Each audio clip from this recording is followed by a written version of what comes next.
আসসালামু আলাইকুম প্রিয় বন্ধুগণ। যেভাবে একের পর এক ভয়ঙ্কর সন্ত্রাসী তাণ্ডব চলতে আছে দেশে, আসলে দেশের নাগরিক হিসেবে, ক্ষুদ্র নাগরিক হিসেবে শুধু গণমাধ্যমের কথা বলার অধিক, গণমাধ্যম এগুলো সুবিধাবাজি।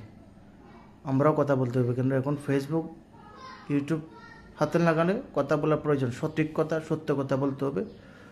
সরকার কঠিন আইন করতে হবে।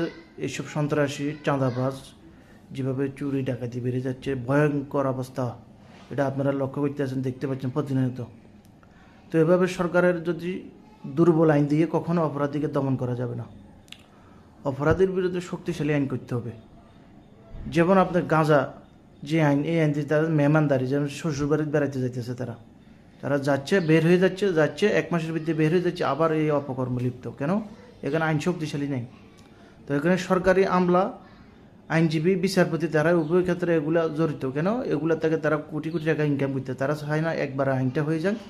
তাদের জামিন, একটা জামিনের কারণে কত লাখ টাকা পায় বিচারপতি পায়, আইনজীবী পায়, সরকারি আমলারা পায়। তো এই জন্য তারা চায় না এই আইনগুলো শক্তিশালী হোক। এতে দর্শন মামলা সত্যি যে একবারে বিচার হয়ে যাক, তারা চায় না যেন জামিনে বের করতে পারলে, মামলাটা ঘুরাইতে পারলে তারা অনেক টাকা পাবে, অনেক কোটি কোটি টাকার ইনকাম দান দেওয়া আছে এখানে। তো এইভাবে যদি চলে, জাস্ট আসলে ভয়াবহ একটা গৃহযুদ্ধের দিকে চলে যাবে।